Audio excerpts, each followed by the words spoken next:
All right, y'all. JC and DG, former. Gonna kill the music. What you gonna do when you get out of jail? All right, here we go. I ain't been, so I don't know. And you can look at it that way. We are both long-time semi-pro minor league football, or the phrase that the moniker that Mr. Dewayne Gordon himself coined, minor professional football, which we've got some real interesting stories about that name in and of itself. And we're both out of that game. We've moved on to other things. And yes, to be honest, a lot of the reason that we moved on was out of frustration, which is fine. But it's not to say that we didn't meet great people, while doing this. I met, me and Dewayne met doing this. Okay. Dewayne met Lauren doing this. Okay. And it's just too many people to name that we've met that are good people. But there was just a tremendous amount of frustration when, after working to make the MPFL, and for a little bit of background, I founded the MPFL in 2010. I immediately secured the services of one Dewayne Gordon, a cat that I really felt like, you got all these cats at this level, right? The Joe Ramirez's, the Michael Heatlands, the Glenn Whites, the Richard Walkers. Speaking of Glenn White, man, rest in peace, Glenn White, man. Yeah, exactly. My bad. Rest in peace, Glenn White. Passed away this month on us, man. You have all these cats at the time, and other cats have come along, post that, the Hank Morrises of the world, the Pat Porters of the world, God rest his soul as well, that, were heavy movers and shakers, man, in the game. And for me, I felt like, when, me and Dewayne were teammates in 1997, it was a brief interfacing, but I remember looking at Dewayne, 6'6", 255, and thinking, man, this is great. This is the kind of guy that we need, that was in 1997, and we played together. And of course, my first memory is of Dewayne in the ill-fitting pads in Oklahoma City when we played the Oklahoma City Bad Boys, right? We went up to Oklahoma in 1997. This was fall season, right? This was the Metro Football League, if you remember. Yep. We had our practices at Crawford Park in the Grove, right? And Dewayne was a defensive end linebacker, just generally a guy that I was glad to have on the team, because the team that I played for before, with Truman Vernon, who was the coach of the Falcons in 1987 when we met, we weren't very good. And we needed guys, the teams with the most guys are the ones that usually win. And when I say guys, I mean ballers. So, that's how we met. And, from there, bumped around, ran into each other, and actually competed against each other in the de facto city championship in 2002. The Dallas Extreme versus the Dallas Titans, playing for the right to face the Wranglers and eventually face the Houston Gunslingers in the championship of the UPFL.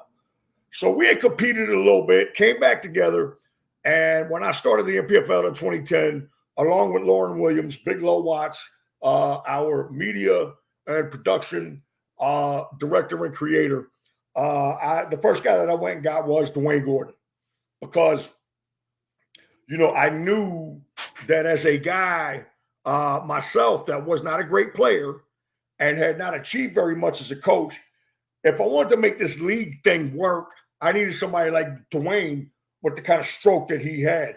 And then you, in turn, enlisted Jay Nix and, of course, Dee Burleson, who Dee Burleson, in terms of appearing on our radio show, even though he was in another league, really kind of helped the promotion in terms of the promotion of our league and just the credibility of it. So without further ado, take us through, your lens and your viewing of, the time we met in 97 all the way up to 2010 when we're running a league. Well, so I got to be honest, man. I've had a lot of concussions since we played. Sometimes when me and you are just, talking, man, you'll bring up, certain things that happened while we played, and I'm just kind of like, yeah, I charge it to my head, not my heart. I just, I had a lot of headshots back then. Pause. That doesn't sound good, but you know what I mean. A lot of concussions, man, and I do. Oh, I've had 3 documented, but the number's really closer to 6. I didn't document any. Trust me. I was like, I'm not, going to the doctor or anything like that for these, man. I just, back then we just thought it was headaches. Yeah, shake it off and get back in. Right. And I had that mentality when I played. Look, man, if I can still walk, I'm gonna play. But like you said, I was, blessed to play with you, with the Falcons, man, and under the tutelage of Coach Truman Vernon, who, I do hold a special place in my heart. The good and the bad of Vernon. I always say, and unfortunately, man, there was, a season where we wasn't good at all, but we were ready to fight, So. Too many stories, bro. Hey, but most of those fights started because of Coach Truman Vernon. He would start some smack with the other team, and then go sit on the bench, and of course, the big boys, we went out there to try to handle it for him. But man, I can say, man, coming from that environment of semi-pro, as we called it then, it led to what me, you, and Lauren, and a lot of owners wanted to do, and that's changed the perception of what we were doing. Because let's be honest, man, me and you played, if we had 10 people in the stands, we thought we were doing something, and it was just wife and, immediate family, wife and kids. And we had a modest goal to get 100 in the stands, and everybody could make money. Right. Just 100. 100. Right.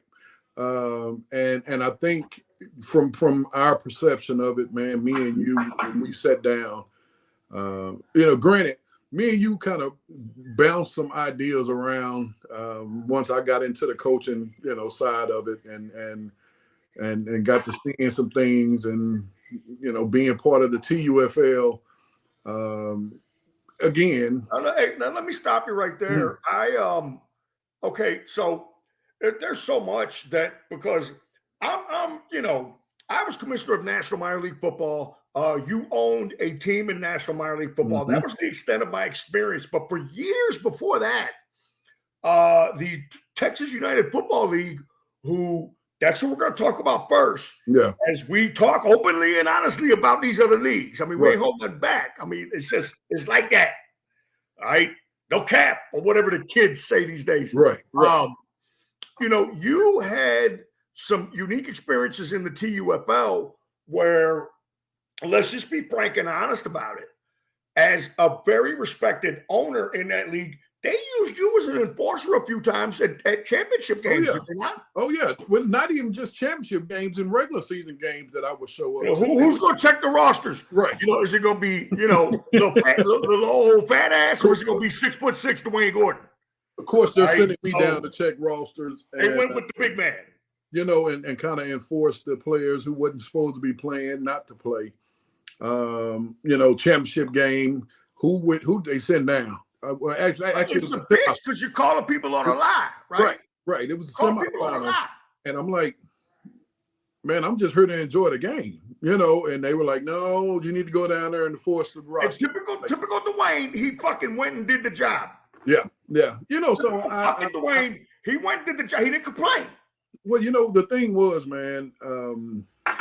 But hang on a second. Before I make Dewayne look like too good of a guy, right?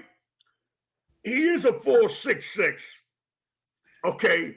And little people know Dewayne knows some martial arts. There's a lot better people out there to try to take on physically in this world. Yeah. All right. So, yes, Dewayne was a good guy to go down there and accept it. But let's be real, man. Little kids have mistaken Dewayne for Shaq. So Dewayne does what he wants to. Luckily, Dwayne's not an asshole. All right. Yeah. But again, pretty cool. You know, cool guy, man. Well, those cats knew what they were doing when they sent you down. Right. I mean, it more, and truthfully, I think in those instances when I went down, man, I think it was more having the respect of the coaches and the owners. Okay, now let me stop you right there. To allow allow me to get their rosters and see, you know. Okay, now again, and I hate to keep stopping you, but we got to go back and we give a little background on the TUFL and paying them their fucking due propers. Yeah. All right. This is, Jim Mundy, all right, and another friend of mine, John Johnson, kind of orchestrated this thing. Right. And it's funny because we started to compete with them the year that Jim Mundy left. And let's talk about what Jim Mundy built this thing into real quick before we get back into our history with them. Oh, yeah. Your history with them. You looked up and in 2006, and you yourself had a team that played in the championship game in 2004, and you were still part of the league in 2006. I was still a player in 2006, although I had no business being one. All right. None at all. Talk about one of them dudes doing it that don't need to be doing it no more. Right. I got in the gym, lifted weights, got swole. That's different than playing football. Anybody that's played the game knows. So in 2006, man, the TUFL is this giant monolith, right? That's got 36 teams nationwide. They got a website with team stats, right? And all this cool shit. They're everywhere. They're in Houston. They're in the Valley, right? They were everywhere. Their only foray into West Texas was Abilene. They wouldn't go any further than that, which keep that in mind, boys and girls. That's a real big part of the story going forward. But this is, and still is to this day, this is the longest running spring football league in the United States. It's the longest running adult football full pads league other than the fucking NFL. Right. In the United States. They're 20 plus years. Yeah. They just kept on going. And we used to have a joke, which kind of turned out to be true in the MPFL. It's like, damn, the MPFL tried to do so much and we burned out. Meanwhile, the TUFL hung around by doing fucking nothing. You know what I'm saying? Now, that was post 2009. That was when Jim Mundy had left. But again, this is what we're talking about. We come in and we're facing off against this monolith that I played in and that you played in and coached in, right? And it's the Texas United Football League. It's literally like the name says. Okay, and so they're 36 fucking deep. They got people everywhere. You were part of that league. Then you fucking come over and you join the band of revolutionaries. All right, with us. Right. We're gonna take over the world. You know what I'm saying? I mean, or as Dwayne said, we had a great plan. Swallow y'all up. Yeah, we're gonna change the game, and so you're in the TUFL, and get back into a little bit about how, for lack of a better word, they kind of utilized you. Yeah, okay? And I feel like that in the way that they utilized you, this kind of confirmed what you knew, which was no bullshit, the kind of stroke that you had. Right. You know what I'm saying? And so they kind of confirmed this.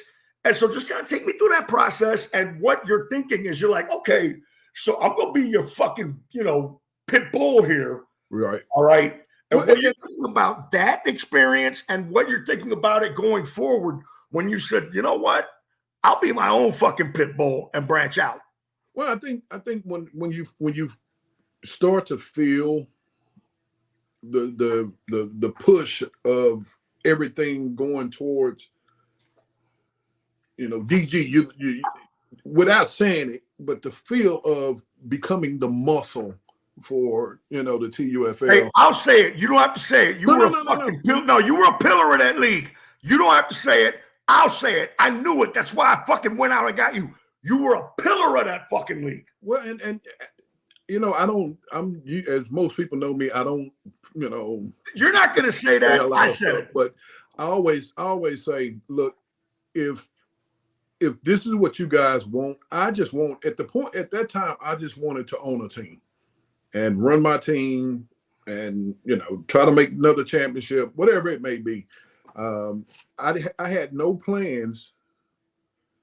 Did I lose you? I had no plans on trying to become a board member or a owner of the league or a commissioner or anything like that. I just wanted to own a team, run my team, play for championships. And I think I might have lost you.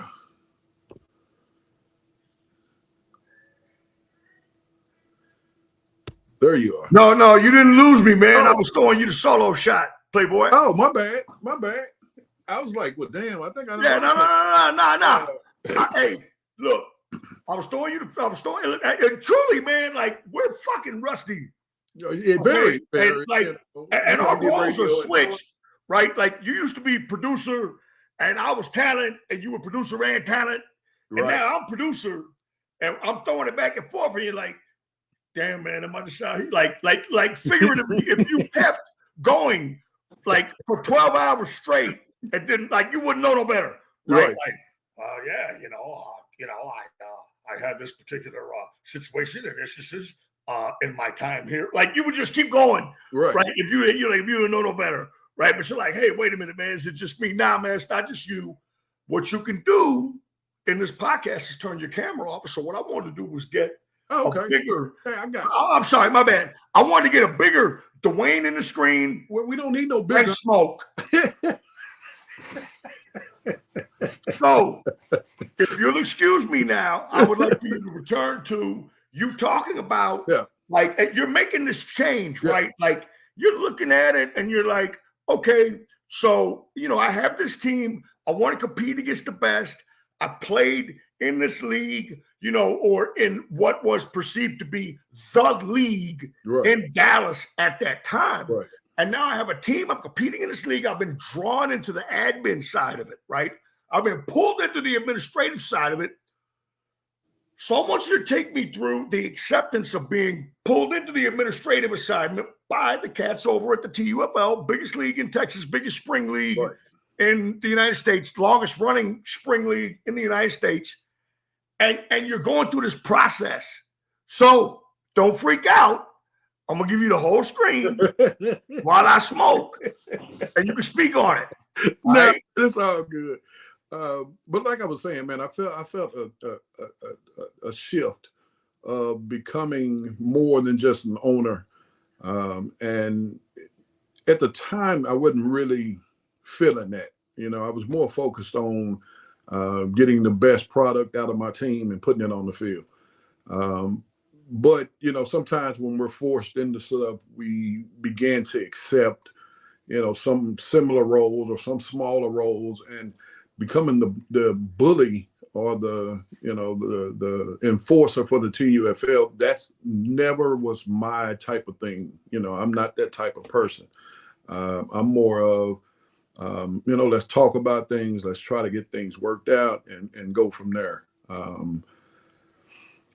But as they, then they put me on the board and all this kind of stuff. And I started seeing that when I would voice my opinions about things, or changes, or let's do this, or maybe we should add this to the TUFL. Maybe we should do this instead. Those things went unnoticed.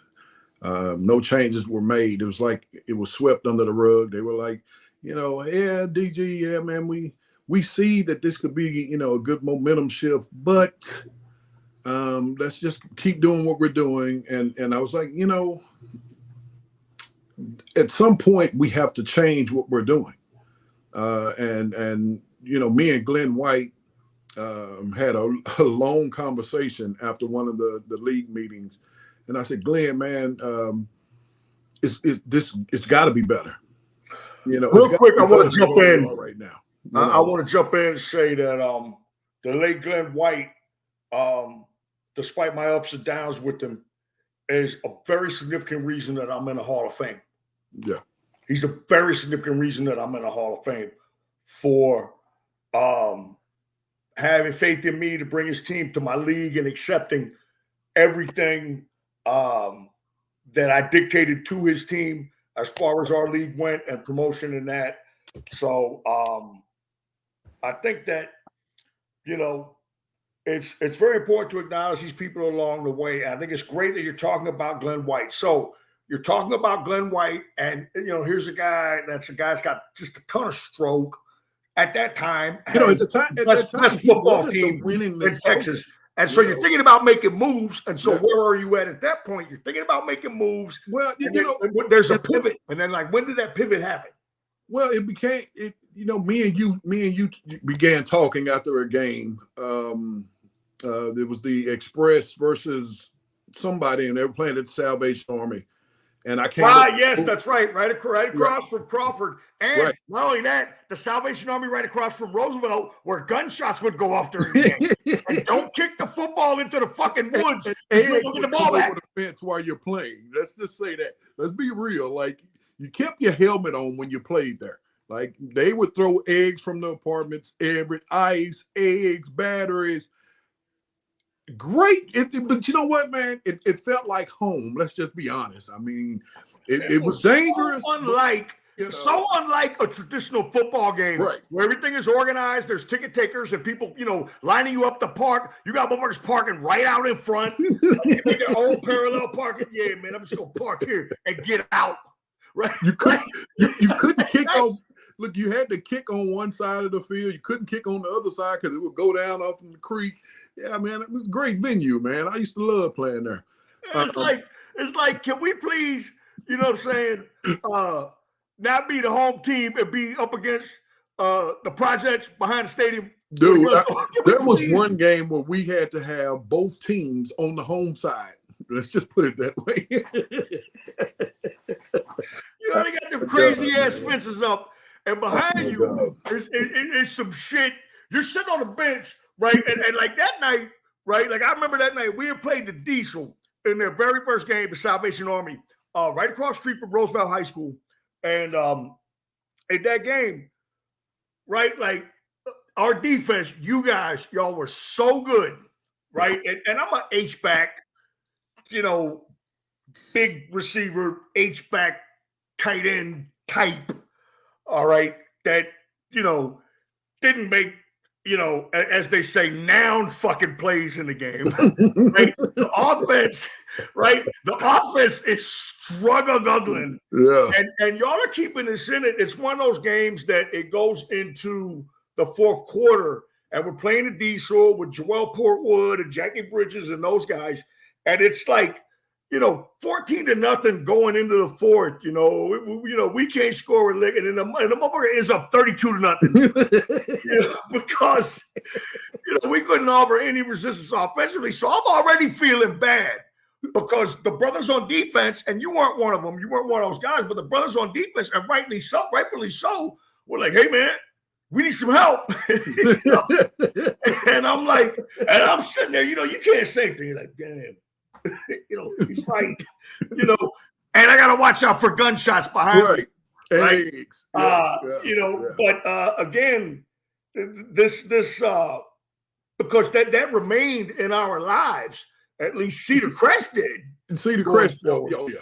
Yeah, at least when we got to the league shit, Cedar Crest was still part of it. Yeah. You know what I'm saying? And look, and I tell you what, like, honestly, like, I would have rather played across from Crawford. Cedar Crest, you know, and it's not like Crawford is some beautiful neighborhood. Right. Wasn't as dangerous as Cedar Crest. Let's just put it that way. Cedar Crest, man, that was part of it. I mean, you don't play golf at Cedar Crest many a times. Yeah. All right. And it's right across from Roosevelt. And just like Roosevelt, you go down into a fucking pit. You're right. You know what I'm saying? Right? Yep. Just like, okay, first of all, man, this is where the spot is, but first, drive your ass down into this pit. Hey, when you drive up to the field, some houses right next to it. They usually out there playing dominoes and barbecuing, but they looking at you, wanting you to say something stupid.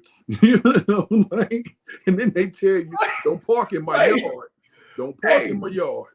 You go all up and down Bishop, and there's fucking barbershops and fucking fish fry shops, right? And rim shops.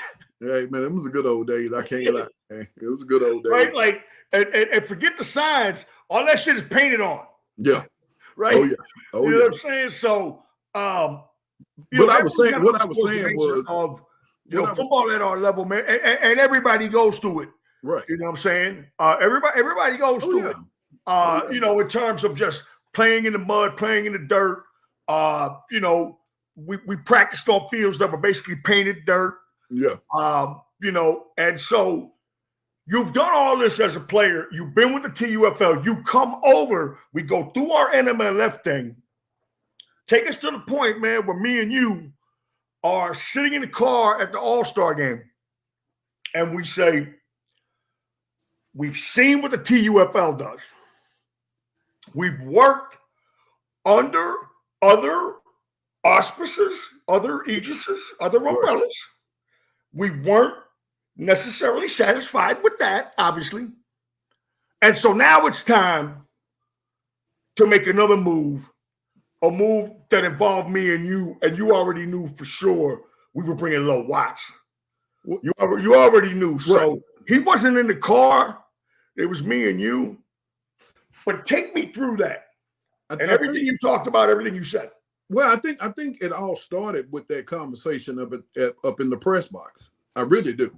Because we were talking about some things that we wanted that should be changed as far as venues, as far as uniforms, as far as you know, the play style, you know, the fighting. It was so much stuff that me and you and Trey Fields was up there that we all talked about, you know, and things that we wanted to see. So when me and you actually sat down and at the All-Star game in the car, we brought up all the things that we would love to have happen while we were playing.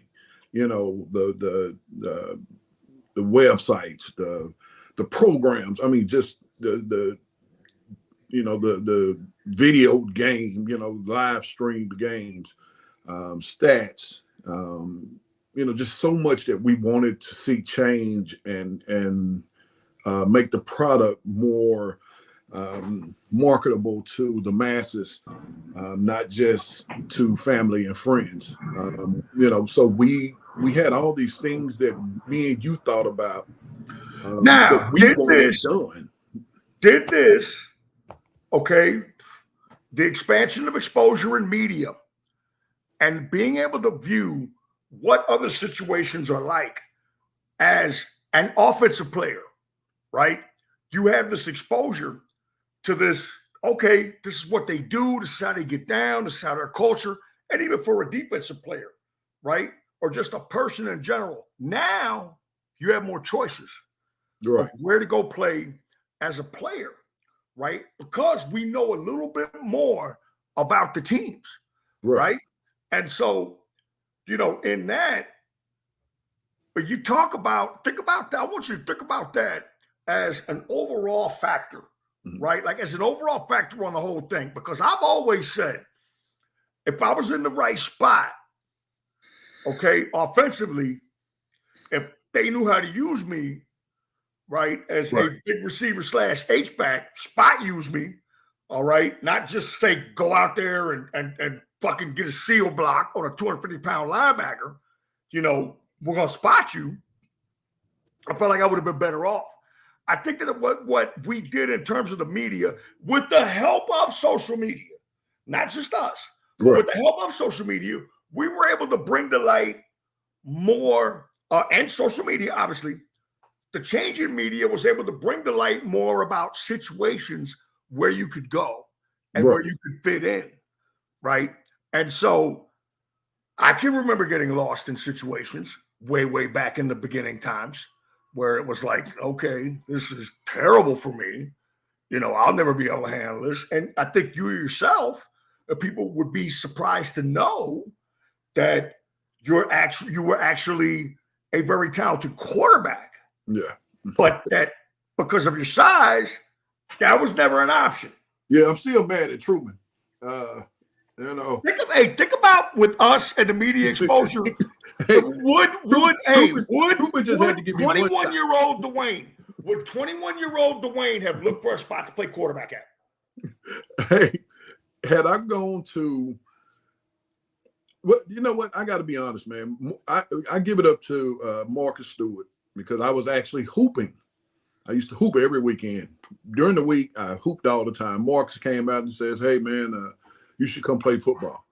And I thought he meant flag or something, you know. And he, you know, so I'm like, "Dude, I don't play flag. I want to hit people." And he was like, "That's what I'm talking about." And that's how I actually got over to the Falcons, you know, because of Marcus Stewart. And I remember coming out, and the first thing Truman says to me was, "You must be a defensive." No, he says, "You must be a left tackle." And I was like, "What?" I'm like, "No, dude, I don't play line." You know, I said, "I play linebacker and defensive end." I said, "But I can also play quarterback." And he was like, "Yeah, that don't make sense." And I was like, "Okay, whatever." You know, but I ended up, you know, staying with the defensive side of the ball. Had I gone to other, you know, teams that didn't need a big body, I think I might have had. You know, because back then they wanted a guy that was like, they were like, well, this guy knows all the plays. He listens to the coach. He will do what we say and call the huddle and get everybody to respond. And he'll run my veer fucking offense the way I want it run. Right? You know what I'm saying? Like he'll do that. Whereas I'm running people over. I've got this 6'6" kid that like he plays basketball. He has hands. He can run. Right? He's 240, which is heavy, but he's still athletic and he can really throw the football. But he never played quarterback because of his size. You know, wow, I'm not going to take the fucking chance and coach him as a quarterback, just like all these other asshoos before me, right? Well, then that's what I'm saying. I think had I gone to a team that didn't need a big man, like body, I said, get a motherfucker like me in there, right? As a fucking hustle, I'll be like, shit, man. Hey, man, the big 6'6" guy's our quarterback. What? He's the biggest guy on the team. Just trust me. Yeah. just trust me. We're gonna be all right. Again, had I gone to a different team that didn't need, let's just be honest, the Falcons, when I got there, we needed big bodies. Like it was, we needed big bodies. You know, it was me, Black and Mile on the other end, and Big Chris in the middle, and Big Mike. You know, we needed big bodies. So I kind of understood where Truman was coming from. You know, look, man, we got somebody to play quarterback. We need somebody, you know, to hold down this defensive end and these linebacker spots.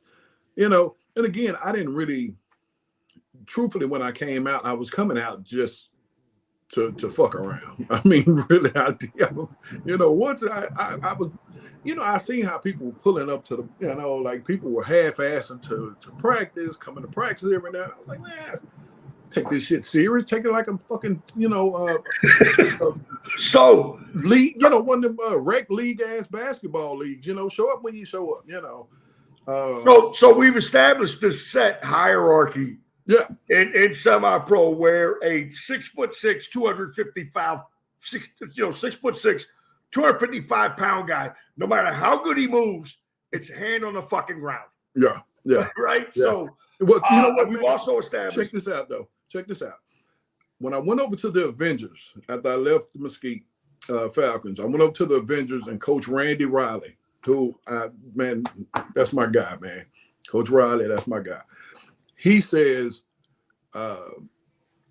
Big D, I'm putting you at linebacker. You know, I want you to fill holes. And, well, that was up my alley. A running start to hit people, shit, that's even better. And so he moved me to linebacker, and that's kind of how I ended up playing linebacker the rest of my career because, you know, Coach Riley moved me there, man. Again, great coach, man, great guy, man. That's my guy for life, man. I took a lot from him coaching wise, as I did Truman. You know, Truman, it's like two different ends of coaching. You know, you got Truman, who's going yell and cuss and you know and basically put who he thinks need to be somewhere, and then you have Truman's not in the bar or the strip club or smoking weed or none of that shit. Right. You know, you got Coach Riley, who is more of a X and O. He puts people in the best spots. You may not understand. He may say, I want you to drop down the defensive end this next play. You know, and you do it because you know that he sees something. And I think his coaching style was more of what I was used to. You know, being able to adapt and things like that. For a California motherfucker, he sure liked to run the fucking ball a lot. and I look, listen, I played under him and I coached with him, and I was always heating him up with my offensive stylings in the passing game. And not only as a coach, but when I played quarterback under him. And, you know, we had some real battles in terms of that. So we've established a hierarchy. Big, talented guys like you are forced to put their hand on the ground, all right? And guys like me that need a absolutely perfect situation to hog out in aren't going to get that situation and are going to be painfully fucking average. All right? We pretty much established who we are as players. Yeah. Okay? And so we get into the MPFL, and our number one rival is the Texas United Football League. Established 2003. This is 2010. Okay. They're rolling through their thing, right? It's a 30-plus team league. We come in, we cut them in half. Yep. Immediately. Yep. And we felt like we should have done a lot more. And we take them on full throttle, and we say, we're broadcasting games. We have a radio show, and our league is about forward progression. Everybody in our front office played the game, played at this level, and played the TUFL. Okay. And they were the big boys on the block. You know, that was who we had to go after. All right. That was set from jump. And I remember very, very early on, the first year, we're doing all this stuff, right? And the TUFL puts out this press release, so to speak, and says, okay, we're going to show y'all what's up. The TUFL is now part of the Semi-Pro Bowl Alliance rating service with our boy McCormick up in Chicago, who does a comprehensive service rating 1,000 teams nationwide, right? And so we say, okay, right? Well, unknowingly, because McCormick is so comprehensive, and I've spoken to him on the phone before, he's a great guy. Unknowingly, we're put in that ranking too, right? And so, in addition to the radio, in addition to the games, right? Excuse me. we're now in this as well. And what happened at the end of that year? Well, he did his rankings. And we had the number 1 and number 2 teams in these United States. Yep. Right? The San Antonio Warriors and the Wichita Falls Vipers. Right. Yep. Right? And we could go down the list. The Wichita Falls Vipers had Lonte Hobbs, who played TCU. Like, fucking Google it. All right? If you don't know. Right. That might be right there the very best semi-pro football team I've ever seen. It was. All right. The fucking Vipers, yeah. And so, the Warriors are whipping everyone's ass on 2 feet with their speed. And so the league makes an agreement in looking at, what's going to be the best way to pull people from all over the league to the championship game. If we hold it in Dallas, that kind of limits it. But we're in the Valley, okay? We're in West Texas, a story all its own. And we say, you know what? Let's go right in the middle. Let's go San Antonio. So the Warriors are playing at home, and it's a 1 versus 2 game, okay? And you remember that whole scenario, man. Oh, yeah. I mean, we printed up programs, everything. Yep.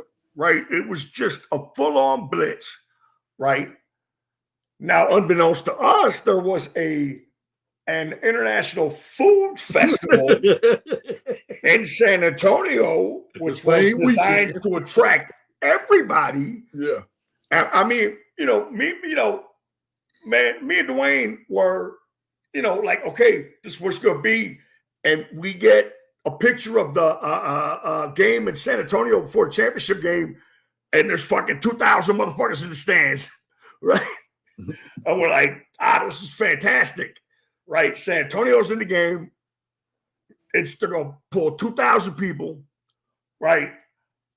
Let's, out of Wichita Falls, San Antonio, let's hold it in San Antonio because it's more centrally located for all of our teams. And I talked to Mike McCormick a couple of days before the game on the phone. And I said, hey, man, we're 1 and 2 in this ratings. Is this a national championship game? And he's like, yeah, pretty much. And so we pushed that and went with it.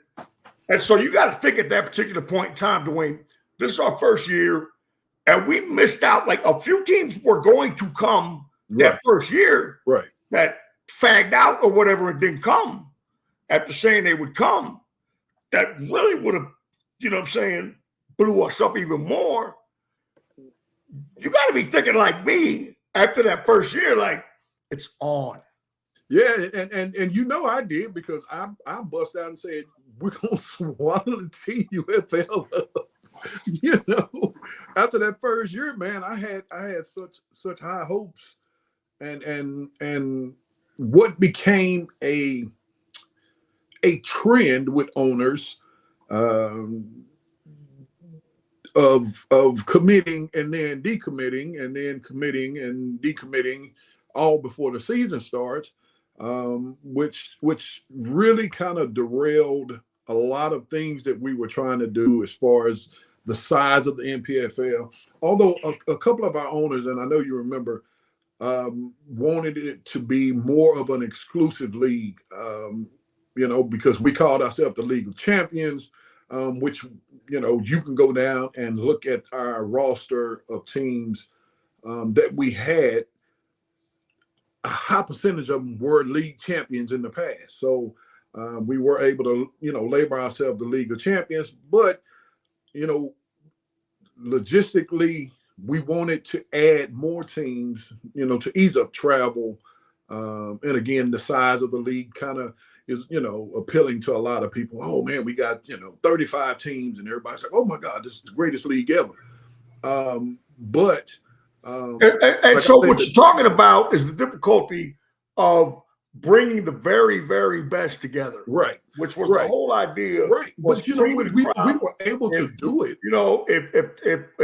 If the mountain won't come to Muhammad. Muhammad will go to the mountain. Right. You know what I'm saying? Whatever the case may be. Well, we were able to that do was it. The idea was at the highest level, right, with the highest level of media. Right. And so media was still very new at this point. And so you like me are just feeling super good about it. Oh yeah. Oh yeah. I mean, you couldn't help it, man. I mean, we were the talk of the nation. I mean, we had teams in Wisconsin calling, asking how could they get into the league. I mean, let's just be honest. I mean, we were known nationwide, but we weren't nationwide with with teams. Our radio show was known nationwide. Everything that we did was known across the semi-pro minor league community as a whole. Yeah. P.S. I told the team in Wisconsin, I said, I could probably stick y'all in a division with a team in Denton.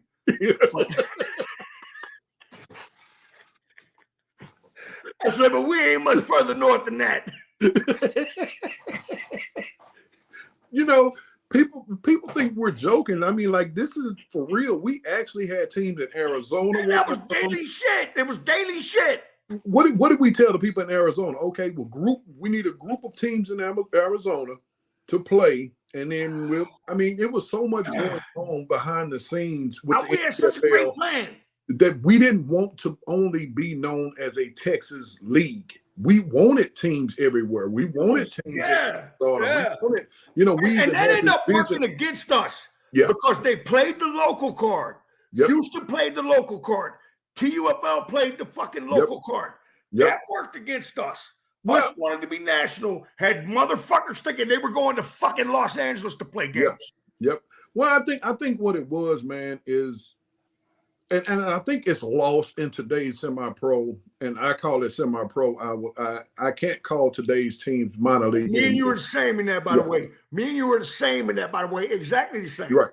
So what is lost is when we played, we traveled to New Orleans. We traveled to Oklahoma. We had these traveling games. But you know what? That was the enjoyment of it.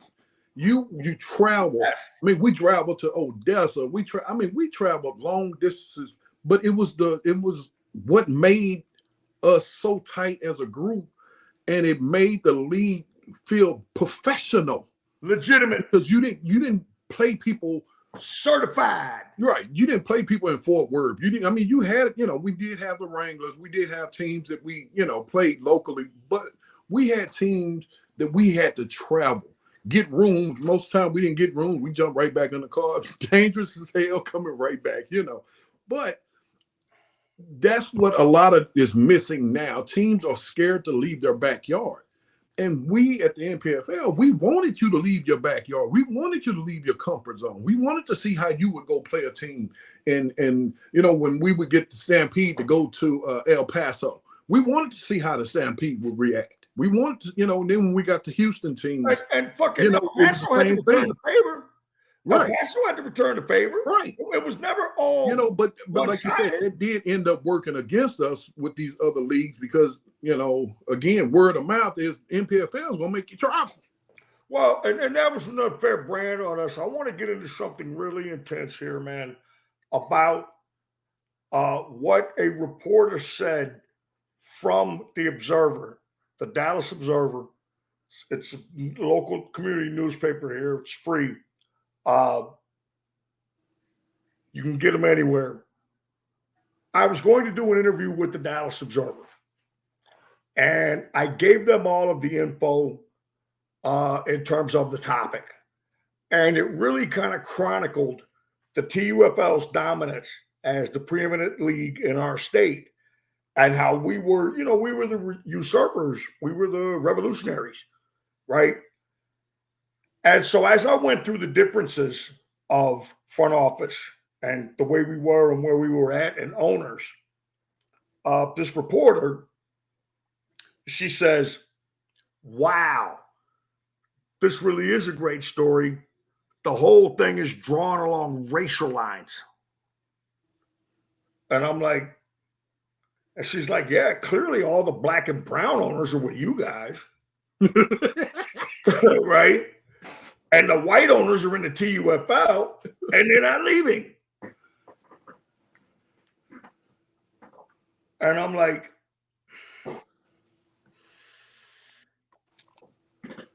I don't want to print the article. I'm like, I'm not, I don't want to go to that card. Right. And I had mentioned it to you, you know, and then I made kind of an executive decision and said, I don't want to be that league. Right. Because our league is based on excellence. You know, so what you're saying is, you know, if say the Weatherford Bullets have a white owner and they're great, and the San Antonio Warriors have a black owner and they're great, you're diminishing the greatness of the black owner. All right. And I felt real bad about saying, well, you know, this is why I didn't do it. I was like, so if I say that, I'm going to say we're excluded from the table with the big boys because our owners are black and brown. Glenn White, Joe Ramirez, right? The Hispanic cat up in Wichita Falls, right? You know, your man in El Paso, right? You know, it's like all of a sudden, well, they're only in your league because they're Hispanic, not because they're great. Right. And I'm thinking to myself, well, nah, you know, like Glenn White and you know, the cats in El Paso, all right, they're great because they're great. You know, Joe Ramirez is great because Joe Ramirez in Edinburgh is great. Not because, well, they're Mexicans, they had nowhere else to go. That was how I felt about that. I didn't even bring it to you and Lauren because I was like, I don't like it. Yeah. I don't like it at all. And there was nothing that y'all could say, well, man, get the press, which I know y'all wouldn't have said that. I'm always the one, well, fuck it, put it out there and let people talk about it. And, you know, y'all are always the ones like, well, it should be measured. We should look at it. You know, let's not be fucking idiots, you know, just because, you know, our commissioner's, you know, a dickhead, right? Let's think about what we're doing here. And so I looked at that and was like, and, you know, again, man, the Observer is a free publication. They make their money on personal ads and sex ads and shit like that. But it's a newspaper you can get on any corner. Right. Right. And that would have been great exposure for us. But they wanted to paint the whole article as like, and like when I looked at the rosters with owners and shit side by side, that's exactly what. And I'm like, damn, you know, and then she even said, you know, look at it, you know, and you're the commissioner, you're the face of this thing. We all know you're technically a white guy, but damn, you're a greaseball looking motherfucker. Yeah. They don't like you either, you know, and I'm like, okay, guilty as charged. That may be true. I can't put that out there for the whole league because we're trying to compete just on an equal level. Right. You know, line it up, man. I mean, we said for years, TUFL, whomever, champion versus champion, however you want to do it. Right? They didn't want to do it. All right. We can get into later how that worked out, which was fucking hilarious. But in regards to TUFL, man, I mean, yeah, everything you talked about, the things that we faced from them, you know, they negatively recruited against us. And there were times that, you know, we had teams committed to us that tried to say they were committed to them. And I had to reach out to them and say, hey, we have documented paperwork. Whereas with us, once you committed to anyone else, we left you alone. Right. Which is probably, in the long run, our mistake. Because when it first started out, you would get someone to sign an acceptance of an invitation.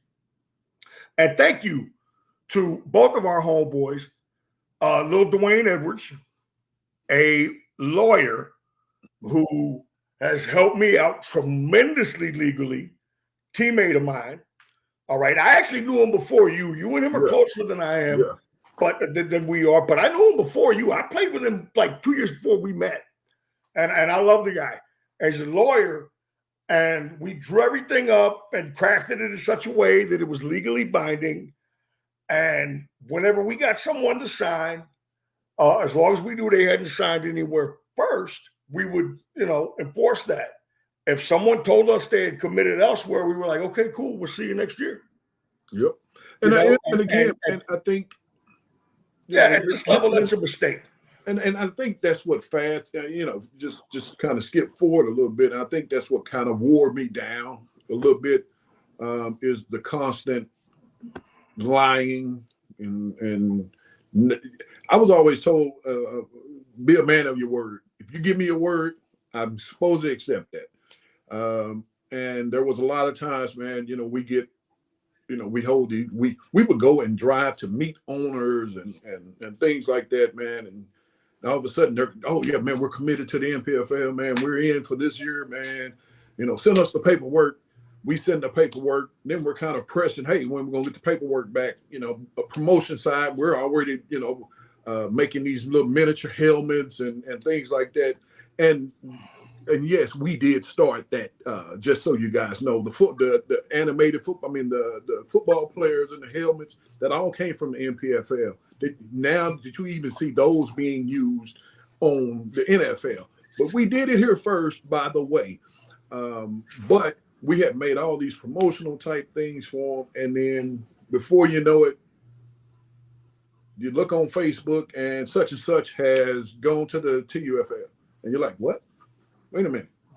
We talked about this. Placed all this stuff. And again, I think some of it was us kind of jumping the gun sometimes. But again, you're like me. You give me your word, then I'm going to take you at your word. We talked about this. We talked about it time and time again. I knew that when I spoke to a Joe Ramirez or a Dewayne Gordon or a Glenn White, do you know what I'm saying? Or a Derek Smith in El Paso or a Michael Heatland. Okay. I knew, or a Hank Morris in Austin. I knew that when I spoke to these guys, a Pat Porter, a Jim Mundy, when I spoke to these guys and they said, we're coming, there wasn't any debate about it. Right. And to give people an idea as to why we are not continuing to try to assemble and organize and go through this to this day and keep fighting the quote unquote fight, I'll give you one example. That rule, that philosophy of recognize a Joe Ramirez when you see him, recognize a Michael Heatland, recognize a Derek Smith, a Dewayne Gordon, Pat Porter. Okay. You know what I'm saying? A Pat Porter. Okay. Recognize these guys when you see them. Okay. And they say, done. Pat Porter, who I thought never was going to fucking come. Love that man. God rest his soul. Pat Porter, I remember coming to you after our first year and saying, Dewayne, man, I don't like these motherfuckers that are doing the jerseys for the All-Star game.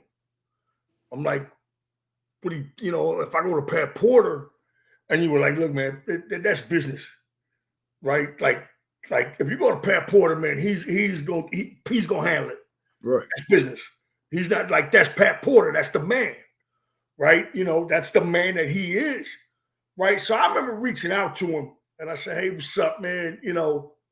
Because I always thought that we would never get Pat Porter or Daryl Brummett or whoever from a TIF. I just thought, well, we'll never get them.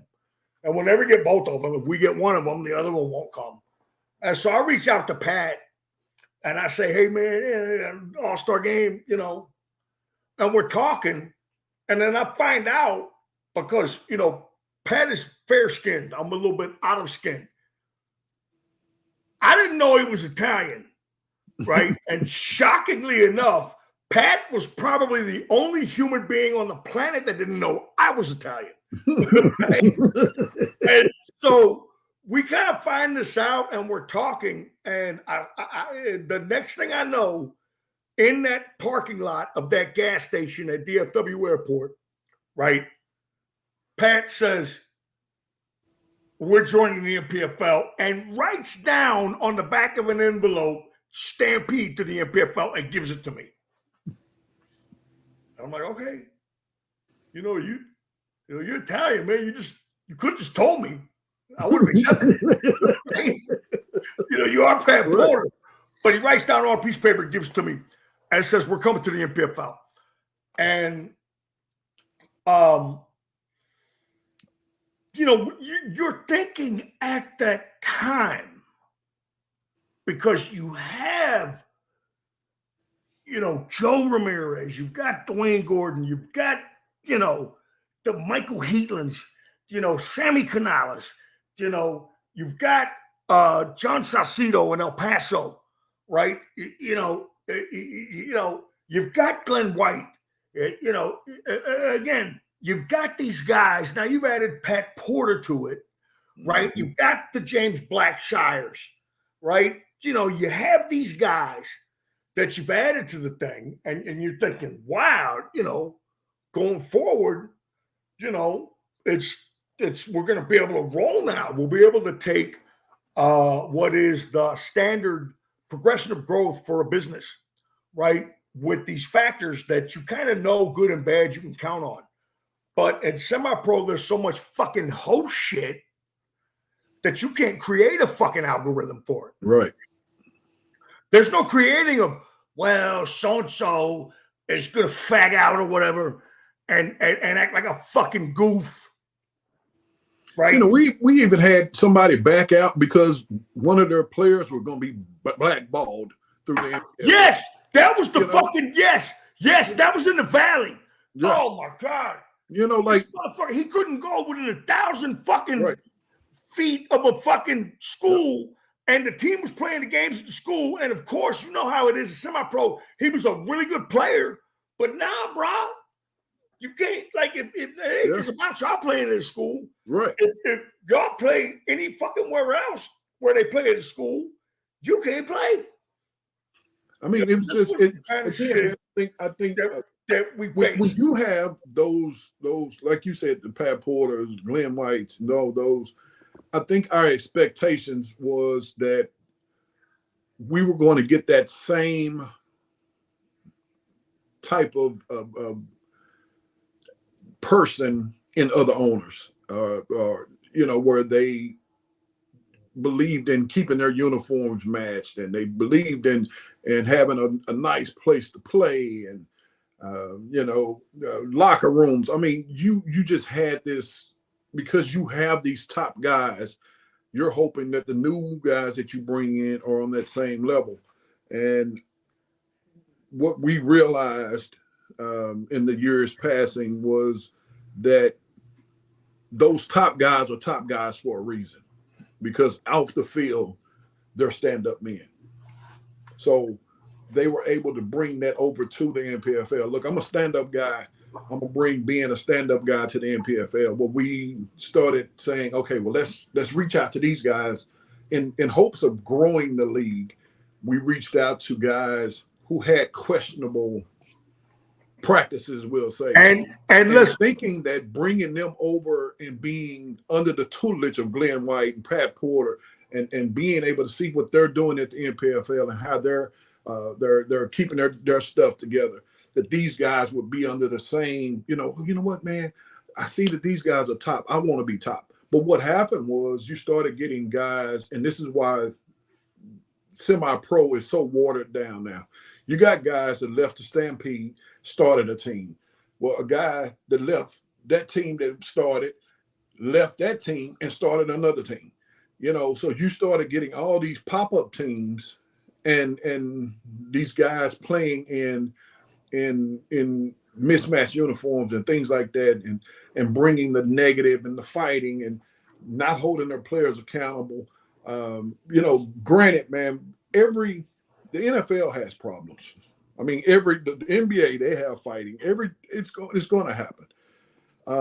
But we had a standard that we wanted to hold to. Look, man, you're going to be suspended for fighting. If you do it again, you're going to be suspended. If you do it again, you're blackballed. Well, these new owners, the new wave of owners, didn't like that. They didn't like the point of us being able to tell them who they could have on their roster. They didn't want to be held accountable for their actions. They wanted to be able to do whatever they wanted to. They wanted to be able to play wherever they wanted to. Look, man, my guy left his jersey. He's going to play in a black jersey. Well, the rest of the team is playing in white, or he's going to wear a black helmet, and then when we try to implement, look, owners, you guys need to start letting us know what teams are not holding to the uniform standards. Well, look, man, we just try and get games played. We don't want any forfeits. So it was so much going on in that world that it began to wear me down personally. I can't speak for you, but I know it was getting to you too. But it started wearing me down, where it felt like we were beating our head against the wall. Hey, man, all we're asking you to do is upload stats. You know what? Hire somebody for $25, have them be your statistician. But guys didn't want to do that. And it's like, dude, we have a state-of-the-art website to promote these players. You think about what the UFL and the XFL and all of them are doing now. That was the vision that we had for the MPFL. Am I right? That was our vision. We wanted to become a farming system for these big leagues, whether it be arena, NFL. We wanted to be that. We wanted to start getting, we even had a sit down where we were saying we need to start going to these high schools and getting players to come play and get them drafted by our teams. That was in our plans. And what happened? But we didn't have a high number of percentage of owners who wanted to grow that way. So I think that we were too advanced for what we were doing, for that time. Do I think it could be done now? I don't really know if there's really help that could be helped right now with semi-pro. I really don't. Well, because every time I look up, there's, some shooting at a game, some fighting. They can't find fields. They can't, they've all been reduced to playing at a park or whatever it may be. So I just don't know if there's help and a reason for the MPFL to come back. It's funny because you could be scrolling on Facebook and all of a sudden, I share a memory of some of the MPFL, and everybody's like, won't y'all bring it back? Bring it back, please. Bring it back, please. And, we kind of come back with some little snide comments like, you know what? Don't hold your breath. We're not coming back. We thought about it, but I just don't know if it's. If it's really worth it anymore. And it's not a situation where so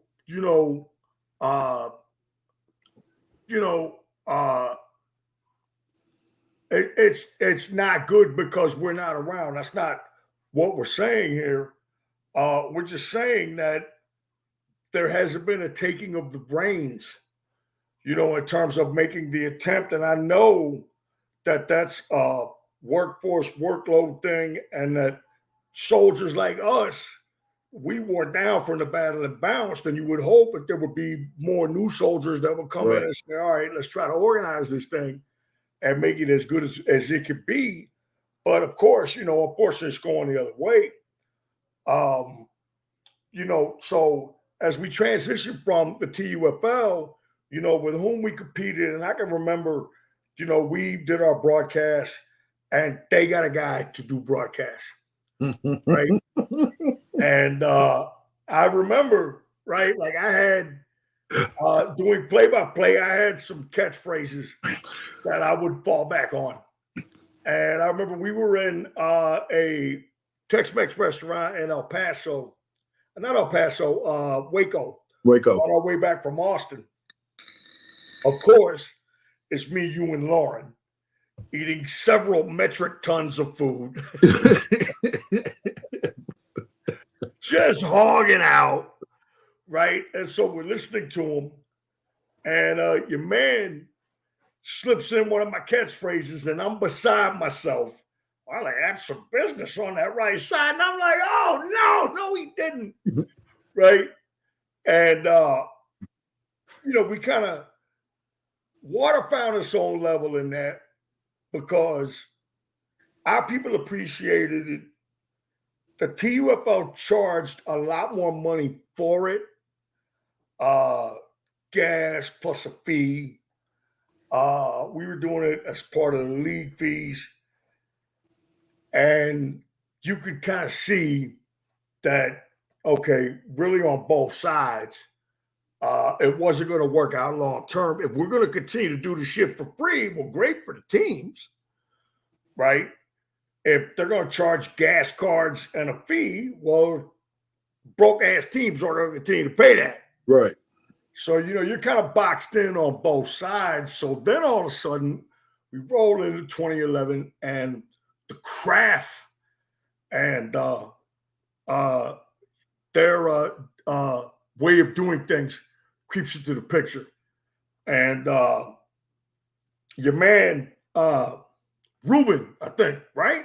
Yeah, Ruben. Quintana, right? Yep. Right. So, on the cool, man, and I ain't trying to be a dick, but I'm gonna come off like one. All right. He kind of snuck up under my wing a little bit and got advice for me, but it would be advice that I would give anybody. I mean, like, he didn't espionage me or anything like that. But it's like, cool, man, do your thing, there ain't no problem. Oh, yeah, we're a lower level than y'all. The two sides are never going to meet. And I'm thinking to myself, I don't give a shit if they do. Yeah. I don't care if they do meet. We're going to keep who we're going to keep. And I was wrong and arrogant for that, obviously, because the thing that tilted the scale and made them relevant is when they got Edinburgh, right? So now all of a sudden you get Glenn's White and San Antonio's number one competitor, Edinburgh, who legitimizes his whole division because the West is the West, and the DFW division, come on, man, we got motherfuckers that can ball up here. Right.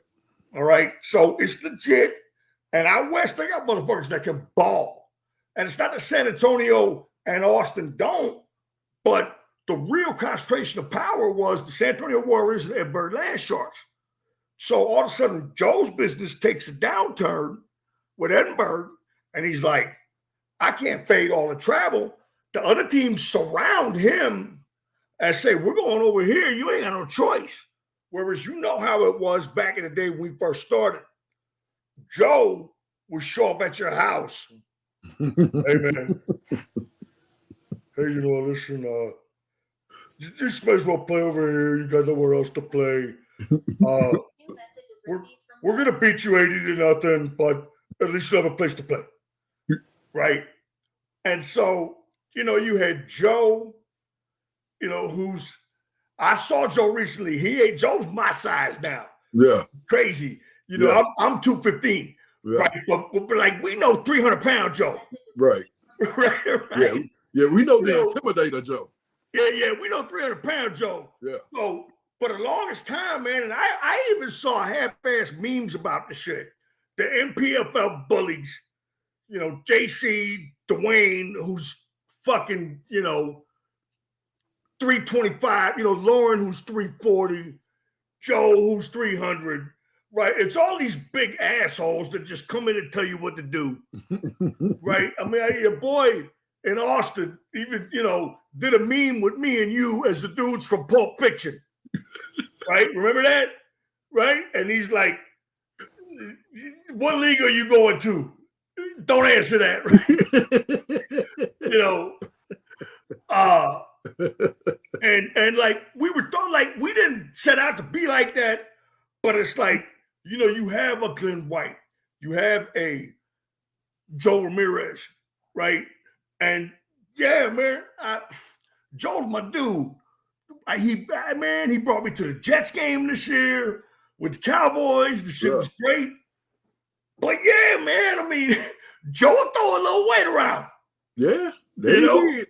And we weren't going to say, hey, Joe, maybe you should kind of be a little bit more sensitive. But because we knew that shit wouldn't work anyway. you know? And so now we're competing with the CRAFL, and they're not even on the radar. But then all of a sudden, Joe's business takes a downturn. And of course, as expected, these teams surround him and say, well, we're going here. And Joe's like, damn, I can't drive to San Antonio and Austin to play every week. And the script gets flipped, right? And we had made a pledge to Joe. We ain't going to take in these rinky-dink teams, right, that are around you. You know, we had borders and distances and population graphics and all that shit, right? And we're like, look, this is the nearest you can put a team to this team, right, in terms of population. And, I mean, it was all fine and good until it wasn't, you know. And, I mean, obviously, if we go back and look at it now, we say, all right, man, well, you know, just force those teams on Joe. Just take them, you know. But that wasn't how we got down. You know, we weren't going to do that. So all of a sudden, the CRAFL gets a foothold. They get an even bigger foothold in 2012. Yep. Where, again, man, God bless Glenn White. He gets mad at his money after Stampede beat him and makes the move to the CRAFL because he knows his championship will be legitimized because all he has to do is beat Edinburgh. Right? Okay, fine. The CRAFL comes into play, and what's so interesting about that is they say that they're going to do everything that we do. They just say it. They don't come anywhere near close to doing it in terms of game broadcast. You know, they're based out of Victoria, and somebody had the nerve to ask them the question, okay, so you're going to drive all the way up to Lubbock to do a game? And they said, oh, yeah, no problem. Mm-hmm. Come on, man. We knew that shit wasn't going to never happen. All right? And I give them credit. You know, they knocked us out the box. All right? I mean, the way they did it is the way they did it. Well, don't forget the don't forget the $10,000 championship thing. Yeah, which oddly enough never got paid. But hey, they knocked us out the blocks. It is what it is. You know, knock us out the box, no problem. Right? So we say, all right, man, if this is what you want to go with, this is how y'all want to get down, we're up out of here. Boom. Then all of a sudden, we come back into the mix. Make a second, 4-year run. And immediately in that, we come in contact with the DTFA and the TUFA. Upon that second run, we said, because I'm originally from Houston, and you're an Amarillo guy originally. That's why, and I keep forgetting to say that. But it's like the West Texas shit was a natural for us. Yep, it was a fucking natural. Dwayne's a West Texas guy, right? And it's like it was just a natural for us, man. You know, for anybody who doesn't know, Dwayne's father, Donald Shanklin, and his uncle Ronald Shanklin, great football players. Donald, the 1969 Orange Bowl MVP for Kansas. And guess who else Kansas had playing running back on that team? A guy who's real dope, and we all would agree, John Riggins. Mm-hmm. But Dwayne's dad got the carries, and they played number 2 Penn State. And Donald Shanklin was the Orange Bowl MVP 1969, the year of my birth, by the way. And, of course, Ronald Shanklin, to this day, with all of the advent of the passing game, Ronald Shanklin still holds pretty much every University of North Texas receiving record. Go watch the 1974 Pittsburgh Steelers highlights, and you're like, who is number 25? Because they don't mention him. because they tie those highlights into fucking 76 and 78 and 79 when it's all Swan and Stallworth. All right. Terry Bradshaw's first touchdown pass was a 67-yard pass to who? The blazing fast Ronald Shanklin. Just a beautiful, beautiful football player, and why we in the MPFL named our trophy the Shanklin Trophy. So we get into Houston, and all of a sudden it's like now we're on the DTFA and the TUFA's radar. Oh, here they come. They're into our market, which we didn't make any bones about the fact that we want to be in all markets. That was, obvious. And me with the Houston connection, man. I mean, I'm from Houston. So we really wanted to be in there. And we got in, and it seemed like a real good run, but it evaporated after 1 year. And you look at where we were, we talked about this, right? It's like a Houston team lost in the MPFL championship game that year, the first year in. And we're like, damn, okay, that's going to be an excuse. But then me and you talked about it, and we said if they had won, then what would they have said? Right. Well, we run shit up here. Fuck yeah, what was Houston? Yeah, we might would just stay in Houston. Ultimately, for Houston, being a Houston guy, I can speak on this. Look, man, everything is far from everything in Houston. All right? Like, you may be like, well, it's the Houston this, the Houston that, and all these fucking teams in this league, Houston this, and they'd be 50 miles away from each other. And for whatever reason, traffic in Houston is fucking murder. I mean, I'm like, damn, man, do all you motherfuckers work at the mall? Like, it's fucking Saturday. It's Saturday, and it's back. I'm like, damn, man, does everybody work at the fucking mall? Right? And it's like, so they travel a lot locally as it is. We know about the great football players down there in Houston. But they travel so much locally as it is that any extra travel, they're just not for it. And everything reverted back to Houston as, the DTFA went out with their campaign, and the guy said, the MPFL is a good league, but it's a Dallas league.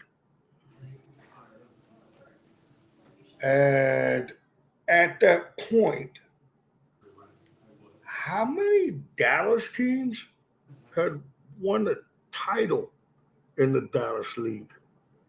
What was that number? Dwayne, was it zero? Was it zero? It was a whole, nope, zero.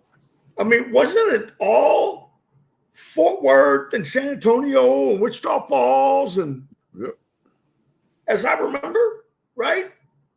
Austin, right? Yep. Like literally no fucking Dallas teams won the championship. Right? But I understand they're protecting their league. And little known fact, there were 3 teams, and Dwayne was part of this as well. There were 3 teams that we had committed from Houston in 2014 when we came back. And they all backed out.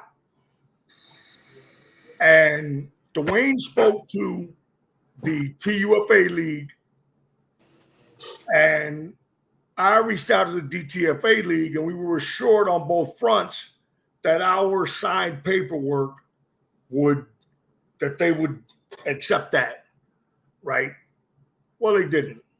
So then I went to the regional court here in Dallas and attempted to sue those 3 teams to test the real binding nature of signed agreements, right? Even without league fees paid. I paid the money to sue them, paid the money to serve them with constables, made my case, and the suit was thrown out because this is quote unquote recreational. So it's like, oh, now, you want to cheer for the teams that said, fuck you, we decided to come to your league, we're not coming. Okay, that's cool. You just fucking said this fucking level is nothing. Yep. It means nothing. It means nothing. The court said it means nothing. You, in cheering it, said it means nothing. A person's word, their pledge, even written, which in Texas, a verbal agreement is a fucking contract. All of that means nothing. So we dealt with it and we moved forward, right? And so we're banging our thing out. And then what happens? We keep pushing. And this is where I'm going to let you take over. The GDFL comes along because you worked for the GDFL, right? So as we shut it down, this GDFL guy, Thompson, I think his name is, right? And I'm going to tell you point blank, firsthand, he's a fucking goof, okay? He had a team in the league that fucking played at a middle school with no locker rooms in Tennessee and would ask a team from Dallas to come up. And I know because I was part of the coaching staff of a team in Dallas that was going to come up, but the owner had enough money to buy hotel rooms and said, don't worry about it. Don't worry about us not having showers. All right. We'll pay for it. And the only reason I bring him up is because one of the first things he did when he got to Texas, and Dwayne, you were part of the GDFL, so you can kind of elaborate. One of the first things he did when he got to Texas was he said, all I heard about was the MPFL. Where are they? Where are they? Where are they? Right? And the funny thing about that is that eventually I would go onto his website and see that he was referring to his team as a minor professional football team. This is a phrase invented by Dwayne. Now Dwayne was the GM of the Anarchy, a collection of the greatest Dallas semi-pro talent you could imagine. And Dwayne was in the GDFL, myself and Deron Logan, and Dwayne was there too. We've called GDFL playoff games from broadcast standpoint. We've met people in the GDFL we like. Now, Thompson's nothing. He's nothing. I'm sorry. That's what he is. If he doesn't like it, he can come find me. He's nothing. Because he put us in his mouth and we didn't even say anything about it. Right. We're defunct and we're in his mouth. We're in a league and we're in his mouth. Right now, you being GM of the Anarchy, you're actually in that league with them. Plus, we went up there and broadcast a couple of games, right? And it's premier talent because it's a fucking summer, fall semi-pro league. So whatever the best is in spring, they have it. And then right. That's trying to get on other rosters, and I get it. But it's just so funny to me that he calls us out when we don't even exist. And the next thing you know, you look up and he's referring to his team as a minor professional football league team. His league, rather. I'm sorry. I think when we coined that phrase, we wanted to change the mindset of fans and the overall perception that had gone with the semi-pro. Semi-pro has been around before you and I even played. And those teams were known to have fighting and shooting and stabbings, and was not safe to bring your kids to and all that. And when we coined the phrase and told our team, stop calling yourself semi-pro. Call yourself minor professional. It'll go a long way with the fans and your brand and all this kind of stuff. Well, I think at first it did work. There was some changes made and the way people looked at your teams and things like that.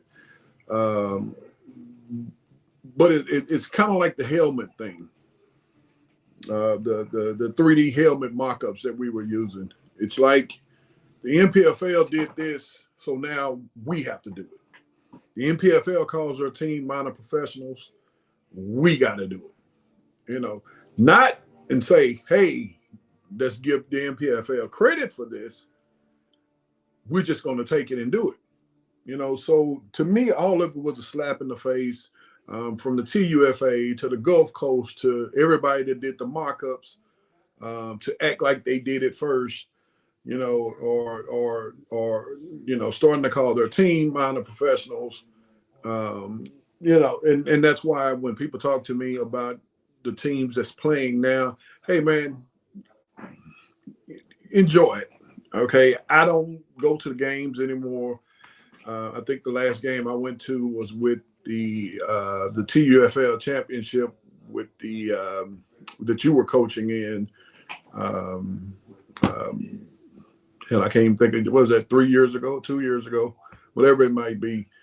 But to me, it's just semi-pro now. And semi-pro basically means backyard rec football. And, the GDFL, granted, Charles is not a likable or stand-up guy to me, from things that he's done and things that he said against us when we really didn't even know the cat, The league was good in spite of to show you. Yeah, it was good in spite of who was running it. They had great players in that league. Right. And so, but in spite of the guy who was running the whole setup, it was a fucking goof.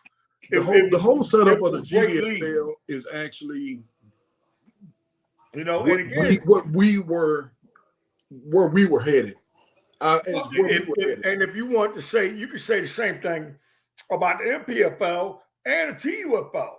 That, hey, man, TUFL was a great league in spite of who was running it. You could also say the same thing about the MPFL. The MPFL was going to be great in spite, or not even in spite, but without all the media stuff. Right. I mean, we were the League of Champions. And but you have a team, you have a league. How many teams are broadcasting? Half the teams in the league, a 20-team league, are former fucking champions of other leagues. Right. All right. So, I mean, that was our goal. Look, we lost the fight in the end. In the end, we lost the fight. Hey, but people still talk about us. We decided that, look, we ain't going to continue. To me, there's been two great leagues. The NAFL and the MPFL. What the heck? Balloons and shit, right? Did you do that? We'll be the first to admit. Did you do the balloons? Hey, we didn't stick around for the fight. We made decisions to go elsewhere with our lives. But everything that we did at this level, post, being players or whatever, don't act like we were forced to do it. We did it willingly. We were happy to do it. We tried all kinds of shit, okay? And some successful, some unsuccessful. We thought, according to the words of one Dewayne Gordon, we will change the game. We thought that, okay? We believed it, all right? Not just because he said it, but because we believed it. And we did, but we wanted to change it permanently. And the thing is, Dewayne, I'm going to say this in closing, man. What's so fucking sad to me is look at NFL Europe, right? And why did NFL Europe go away? Because the owners looked at the spreadsheet at the end of the NFL Europe year and said, whoa, wait a minute. Money's leaving our account to fund this shit? Fuck that. We got college. We don't need an ancillary minor league, especially if it's going to fucking cost us money. Y'all sold us on the fact that NFL Europe was going to make money for us. Fuck this. And they shut it down. Right? So the United States, in terms of football and participation, could really use a minor league. All right. We had the structure in place for that. We had the media in place for that. All right. I did a study. Me and you looked at, because we used to do all these draft studies and shit. Remember that? Yep. We'd be like, well, we're gonna do a minor league draft. We're gonna do all this shit, right? Like, we're fucking geniuses. We're gonna change the fucking world, right? I did a study of it, and if the NFL would be willing to put forth $100,000,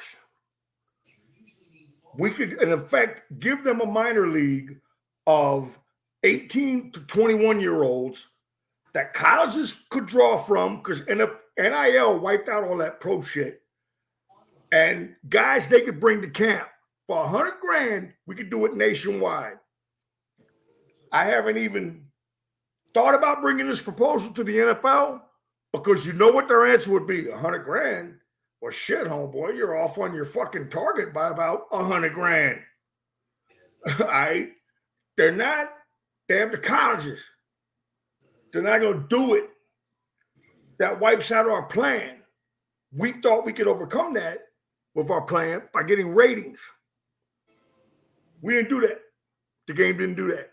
Right. So, again, I look back on it, and I want you, Dwayne, to also give your closing statement on your time as semi-pro, starting as a player. I look back on it, man. I met some great people, some people that are like brothers to me. Number one, this fucking guy next to me. All right, this is the best fucking guy I met from it. One fucking Dewayne Gordon, okay, and probably the second best guy is Chase Rader, who I met through this shit. Who, like, these guys are like brothers to me, and I'm still very close to Truman Vernon, who brought me into semi-pro.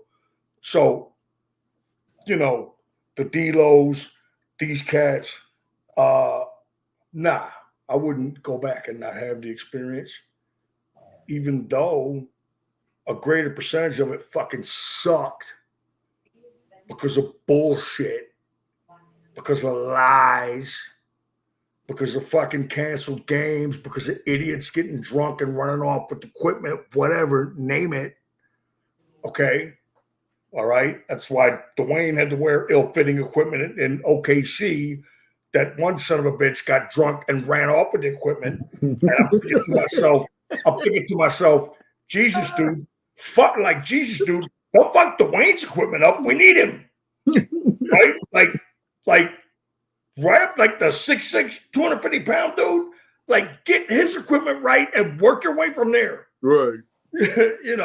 All the bullshit, everything, especially that I faced as being commissioner. I'm going to tell you right now, I hated fucking being commissioner. I never glamorized it or hated it. Yeah, man, I tried to wear real fly suits whenever I could, but that's for me. That's for this guy. All right. I did not like being commissioner. I did not like being commissioner. Now, it's fucked up for me to say that, because my playing career and my coaching career didn't get me in the Hall of Fame. Being commissioner got me in the Hall of Fame. But a lot of that was media, which I really thoroughly fucking enjoyed and loved. Okay. But I did not like the general day-to-day aspects of being commissioner, because they didn't have anything to do with football and X's and O's. And that's what I am, to my heart. I love this game. But no, I wouldn't go back and trade it, despite all the lies and the fucked up people that I met that were straight up liars, too many to name. I met some really good people from this, man.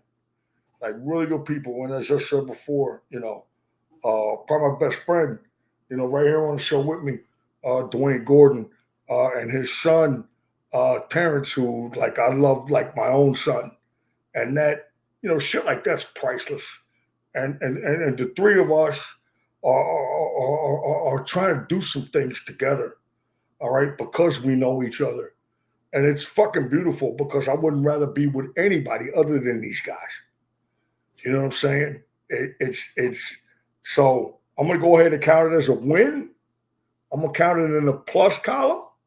I did talk about the bad shit that I saw. Okay, the lies, the stench of the lies, how fucking 90% of motherfuckers were liars. All right. But at the same time, that 10% that I met was worth it. And I'm glad I did it. Want to speak on tonight in a realistic way. Right now, I'm going to turn it over to my man's DG. All right. The man I call Simba. All right. The fucking king of the goddamn jungle. This is my fucking guy. And he's gonna give you his thoughts. So, like you, man, I was able to meet some of the greatest minds in football on our level. Like, I can't take away from, Glenn White, the conversations that I've had with him outside of football, and Jim Monday, who we were arch rivals on the field. I mean, like, our teams, we battle, but I love Jim like a brother. Pat Porter, man, so many stories with Patty, man, that, one of the greats on our level. And of course, my boy, JC, like you said, man, when we played together, it wasn't that, we were the best friends and stuff like that. But man, through the years, we have become brothers. I trust him with everything, man. I talk to him about everything that goes on in my life, him and Lauren Williams. But through semi-pro, man, I've gained a lot of great friends. I can say that, man. The D. Burlesons, the Jerry Nixons, the Ron Logans. I mean, I can go on and on. I gained a lot of associates too. People who I wouldn't call a friend, but would be cordial with. I'll put it that way. I know a lot of people to be stand-up guys, and I've met a lot of guys who I wouldn't kick dirt on them if they were on fire. Like, just from kind of going off what you said, the lies and the backstabbings and things like that, man. But on the positive side of semi-pro, man, I've gained as the years have gone, man, I've gained so much respect for a lot of the guys that we either played against, played with, or was under our tutelage in the MPFL, man. So, to you and Lauren, granted, I gained two brothers, man. So, and then of course our little brother, Deron Logan, and then like you said, you met Dwayne Edwards prior to me, but me and him have been like brothers, man. And again, man, I enjoyed the ride. I really did. I enjoyed it all the way up until we knew that it was just not going to go where we wanted it to go. I wish everybody that still plays the best of luck.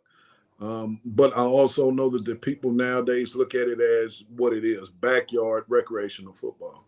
And unfortunately for us, we had bigger visions for it that just didn't come true. Sometimes, man, we dream of things and the dreams just don't happen. Was it a failure? No, I don't think the NPFL was a failure. I think we were able to accomplish more than what any league had accomplished at the time. Do I see somebody coming to like pick up the reins? I just don't know. I don't know if it's possible, man. I think that it's so far gone that it is what it is, you know. So I wish the players and coaches and owners the best of luck, man. Be safe out there playing this game, man. You know, take your families to enjoy. You know, my key, and I'll say this in closing, man. My kids were able to see me play. They were able to see me play, and I think that's a bonus, man. You know, they were able to see me play. Now my youngest probably don't remember, you know, but my two oldest do remember. You know, going to the games and seeing me playing and being that mature. So that is one of the best parts about semi-pro minor league was the ability for your kids to see you play. Some people only got to live high school dreams, you know, but now your kids are being able to see. And in closing, I want to go back to the guy in Wichita Falls that came up to you and me, and you say it best. What did that young man tell us? Man, hell of a run. No, you remember the guy I'm talking about, right? Who came up and said, thank you guys to the MPFL, man, you guys. Did you say Wichita Falls or did you say Midland? Midland, I'm sorry, Midland. Okay, yeah, Midland. all right, okay, yeah. The guy in Midland, man, was a nose tackle for El Paso, who we met in the locker room after a conference title game, and he came up to us and said, "You guys saved my life. My 5-year-old son got to see me play. I was in jail for a long time, and that meant a lot to me." And I think that is something. It was unbelievable to me and you, right? Like it was like, okay, you know, and that's what I take away from this. I take away from this that will stick with me for the rest of my life, because that lets me know that we did accomplish something in the MPFL, and there were some people whose lives were changed because of us. So you know what? I will never say that it was a failure. It didn't get to where we envisioned it getting, but there was no failure in it. There was no failure. And when we walked away because we were basically. I know what you're ready to say. I know what you're ready to say.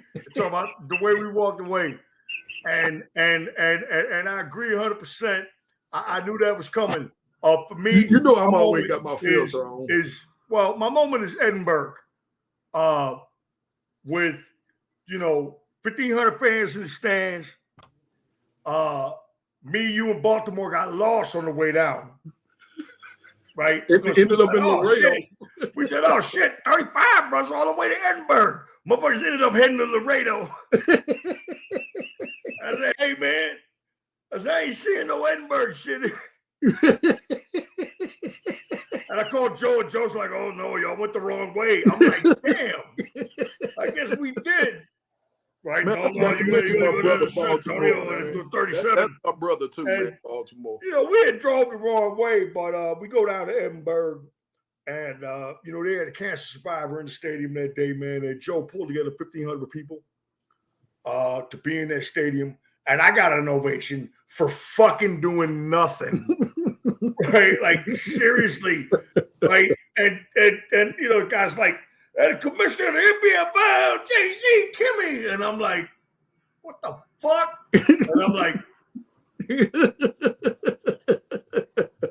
and I'm getting an ovation, and I'm like, damn, I ain't do shit.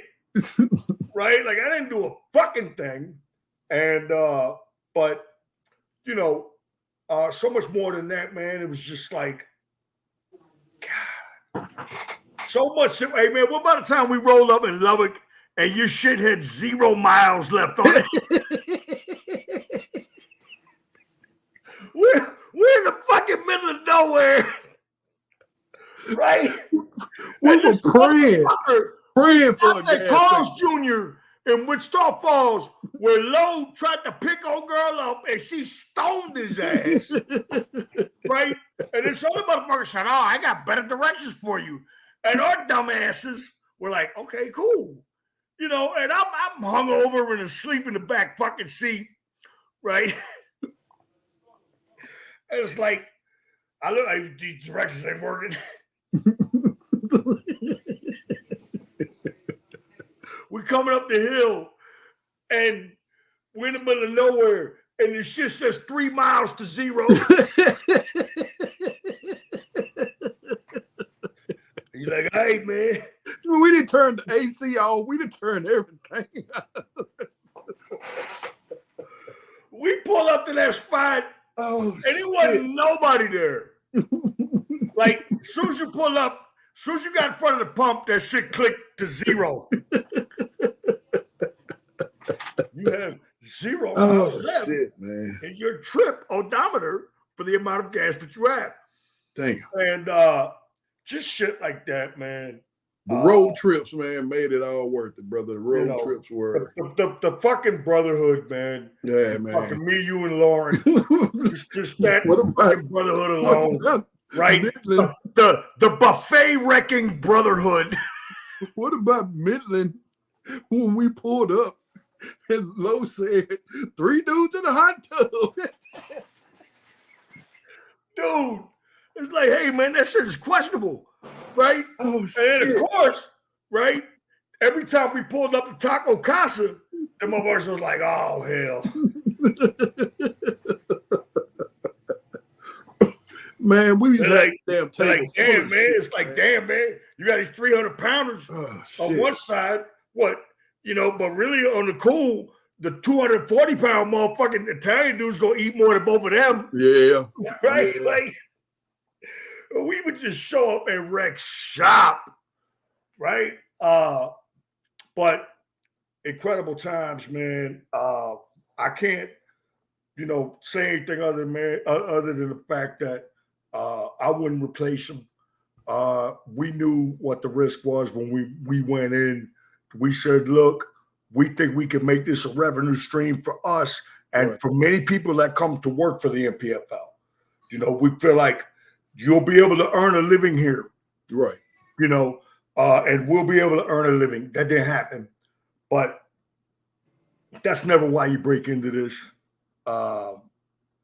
We were competitive and wanted to take to the highest level, but it was still a thing where getting to meet cats and play with them was the best thing ever, man. So, yo, man, we back through 2 hours, man.